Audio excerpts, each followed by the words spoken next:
음주 사고로 무리를 빚은 문재인 전 대통령의 딸 문다혜 씨가요, 이번에는 제주도 주택으로 불법 숙박업을 한 혐의로 경찰 수사를 받게 되었습니다. 검찰이 이 집을 압수수색하면서 별장이라고 하니까 그게 아니다 이렇게 반박을 윤건영 의원이 한 적이 있거든요. 그 얘기 먼저 들어보시죠.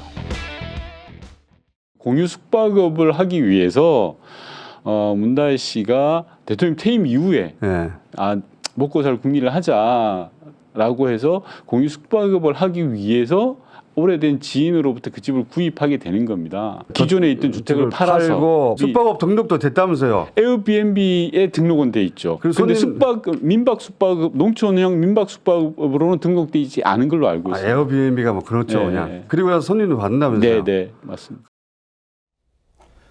자, 하지만 제주시는요, 미신고 불법 숙박업에 의혹이 있다면서 제주자치경찰에 수사를 의뢰한 상태입니다.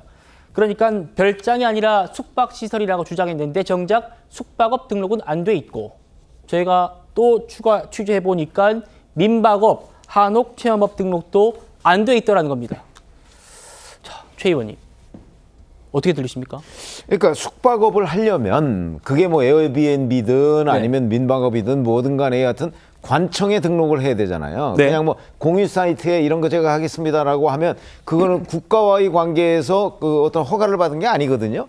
그런데 지금 그 문다혜 씨 경우에는 어디에도 등록이 돼 있지 않다고 합니다. 그러면 일단 이거 불법 아니야? 불법 숙박업 아니야? 라는 의문을 갖게 되죠. 아마 그 차원에서 이제 제주도에 이제 경찰이 지금 수사에 들어간 것이 아닌가 싶습니다.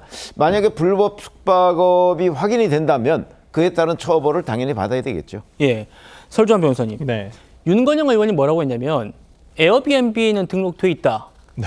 이렇게 얘기했거든요. 그러면 다른 숙박업 등록은 필요 없습니까? 법적으로는 어때요? 그렇지 않습니다. 아까 인터뷰 과정에 다 얘기했잖아요. 숙박업이나 민박 숙박업이나 농촌형 민박 숙박업으로 등록을 해야 합니다. 기본적으로.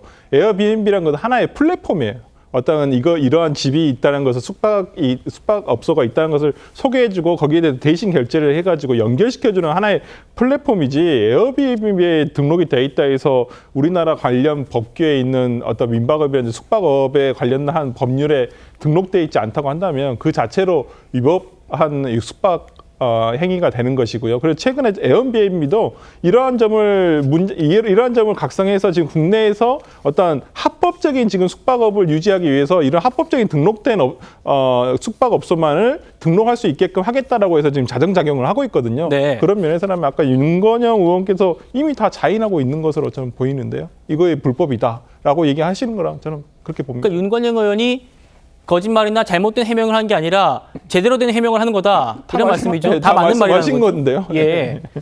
저희 TV조선 단독 보도입니다. 문다혜 씨가 무려 5년 동안 임대업을 해왔고 이게 불법이라는 겁니다. 이용 후기만 130건이 넘는 것으로 지금 확인이 됐다고 어제 뉴스타를 통해서 보도해드렸습니다.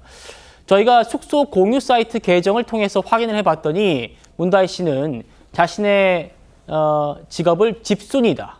그리고 서울에서 전업 호스트를 한다라고 소개를 했습니다. 그리고 후기도 좋아요. 2020년부터 최근까지 130건이 넘는데 자, 별점 4.8점 이상 받아야만 하는 그런 자격, 이런 호스트 자격을 4.9점을 지금 별점 받고 있기 때문에 슈퍼 호스트라는 를 획득한 걸로 지금 보이죠. 박상수 대변인. 후기가 굉장히 좋아요. 그런데 이 서울 영등포 오피스텔에 대해서도 지금 불법 숙박 의혹을 수사해달라는 국민신문고 민원이 접수된 상태라고 합니다. 이 에어비앤비에 미등록 숙박업을 하는 이렇게 등록돼 있는 이런 경우들이 자잘하게 형사처벌이 돼서 사건화되는 경우들이 꽤 많이 있습니다. 그래서 이게 그 법이 보면은 미등록, 그러니까 뭐 이제 종류별로 있어요. 등록을 해야 되는 게 있는데 미등록 숙박업에 대해서는 공중위생관리법이 위반 혐의가 적용이 됩니다. 그래서 공중위생관리법상 2년 이하의 징역, 2천만 원 이하의 벌금에 해당이 되는 거예요. 그래서 에어비앤비에 등록했다고 그 관청에 등록하는 그러한 것들이 면제되지는 않아요. 네. 그러니까 이렇게 생각하면은 돼요. 예전에 이제 뭐 우버 같은 걸 하는데 그 우버가 우리나라에 이제 들어왔다고 했을 때 근데 거기에 이제 뭐 국가가 이제 어느 정도 관리하기 위해서 뭐 최소한 등록이라도 하라 그랬는데 등록도 하지 않고 우버에서 택시 영업을 했다. 네. 그러면 이제 그에 대한 처벌 규정이 있으면 이제 처벌 규정이 적용이 되는 거죠. 그래서 이제 그 국내법을 이렇게 지키도록 하고 있는 건데 윤건영 의원은 사실상 자백을 해줬습니다. 네, 근데 뭐 윤건영 의원이 이제 본인은 아니니까 자백은 아니고 증언을 해준 거예요. 증언. 네. 윤건영 의원이 아주 결정적 증언을 해줬고 공중위생관리법이 적용됩니다.